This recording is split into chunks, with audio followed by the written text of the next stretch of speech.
It's kind of true. It's true. It's accurate. It's just nothing but facts this morning, my friend. So they're going to have a say in that, meaning like if, for instance, if all of a sudden De'Aaron Fox came available, I think that would be a great fit for Philadelphia. I also am not sure that Clutch, and again, I haven't talked to him, would want or allow Ben to be shipped to Sacramento. And so I do think there's going to have to be some needle threading here. But you don't sell an asset at its low point. And I don't mean to be, dehumanizing and talk about this guy as an asset, but you understand what I mean. Ben Simmons made the All-NBA team 1 year ago. He was second in Defensive Player of the Year voting this year. I like C.J. McCollum a lot, but if you end up trading Ben Simmons for C.J. McCollum, when you were this close to trading Ben Simmons for James Harden, you will be getting 60 cents on the dollar for him. That is not Daryl Morey's history nor his MO. And Brandon, I don't think they look at it as the guy can never play another game in a Sixers jersey. So do I think he'll finish his contract with Philadelphia? I don't. But I also don't think they are rushing to make a rash decision when they know this is their best and biggest chess piece to move for this part of the Embiid era. See, my POV is just slightly different than yours, but we're saying the same thing. If they trade Ben Simmons, then they are rushing. But you're talking about value with your head, your head on, right? You're hitting it right on the head.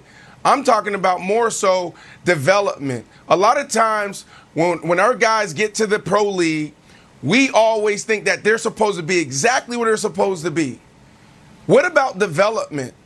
What about having a kid that is only 24, 25, and helping him go to the next level? So we think that when you make it to the NBA, when you make it to the NFL, that, oh, you're right here. This is it for you. You know everything. You're supposed to have all the technique down. And they do a little coaching. No, you need to put your hands on these players and you need to help develop them. Now, one, the player needs to want help, and the player has to have the work ethic, the want to get out there and to ascend to another level. But I'm saying that because in these leagues, it's so twisted, it's so backwards. We get these young guys, they're 22, 23, 24 years of age, and as soon as they have, one or two bad years, oh, it's time to move on. Or if they don't ascend as fast as you want them to, then it's time to move on. We know the potential that's in Ben Simmons. On the defensive side, probably got some more room to grow, but he's right where he needs to be. On the offensive side, you're not asking him to be Trae Young. You're not asking him to be Luka or a Steph Curry. All you're asking this kid to do is shoot the ball. That's all you need. If you can take a couple threes, you can pull up from mid-range or the elbow, you are now dangerous, and you're now taking us from a contender to a real championship team. So for you to have Sam Cassell on the sideline as assistant coach, that's the guy that you need to pair with him and say, let's get it together this offseason and really develop. And then you go into the season and see how things go. Now, Wiles, here's the deal, right? So with these two scenarios, you got this one thing like, all right, here's Ben Simmons, and this is where he's at today. Here's his value. And then on the other end, it's like, if I can get through to him, this is where he can be. It's on them to pick which path they want to go. If I am the 76ers, I am doing everything in my power to help this kid develop, because if he can get there, he's a major asset. So the biggest mystery of this, Brandon, is does Ben Simmons want to shoot the ball? If the answer is no, then Daryl's probably going to have to say, like, all right, that's not what we need right now. You might be better off with a fresh start where they can build a team around a point guard who doesn't want to shoot. And look, Brett Brown lost his job, and one of the things that he said going into the year is like, I want to see Ben shoot 1-3 a game. And Ben didn't do it. Nick, the major challenge for all levels of basketball is like, hey, that guy's shooting too much. I don't care if you're playing playground basketball or if you're in the NBA. It's like, man, this guy sure does love to shoot. Ben Simmons is doing the opposite. So I think that there's been a narrative out there like, oh, he's played his way out of Philadelphia. Like, they won't stand for that. I think that's nonsense. The whole Philly fan base understood the process. It's the whole mantra of the team. They understood, like, all right, we need to get from here to there.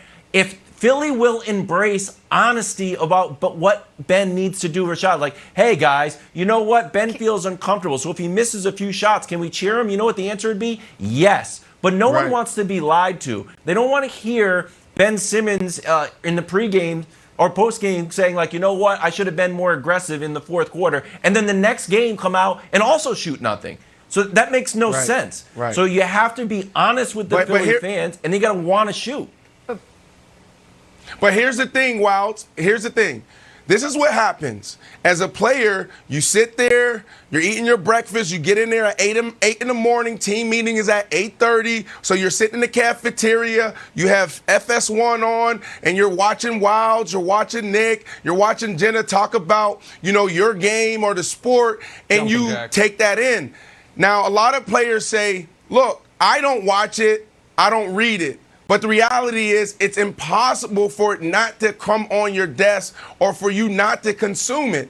What you should do is be able to take it in and make sure in a healthy way you know how to navigate through what you're hearing, what you're reading. But we saw this with James Harden. James Harden sat there and James Harden listened years after years say he dominates the basketball too much. He dribbles the air out of the ball, and he doesn't play any defense. So what did we see happen last year in the bubble? He totally started playing defense. He started dishing the ball a little bit too much. Why? Because he hears it, right? And he knows he needs to work on that. So now we're talking about Ben Simmons, Jenna. Ben Simmons is hearing this, and this might be the moment where he's like, you know what? It's a humbling moment for me, but it's also one of those moments where I got to take my game to a whole nother level because I don't want to get shipped out of here, and I don't want to go to, Sacramento, wherever Nick said they might send him, right? So this is a guy right now in a pivotal moment. I don't buy it.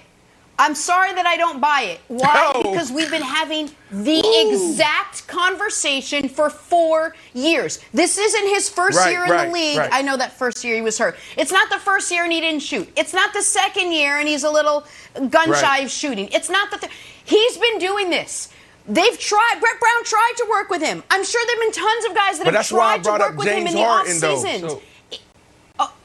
Okay, so he made the adjustment. For whatever reason, Ben Simmons, it doesn't appear to want to make the adjustment, Nick. Right.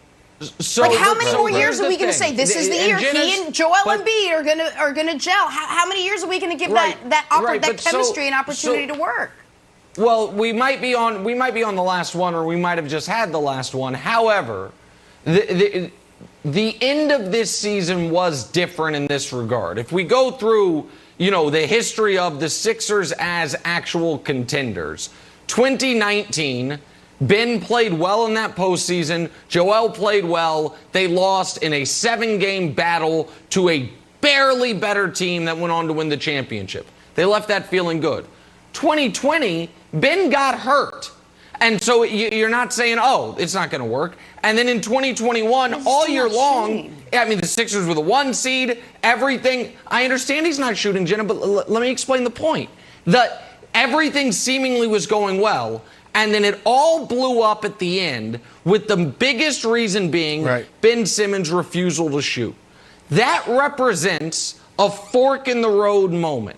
And I know later in the show we're going to talk about the Scottie Pippen GQ interview, and we're going to talk about the KD part of it. But Scottie said something very interesting about Ben versus Giannis in that same interview, where he said Ben is afraid of humiliation, Giannis isn't.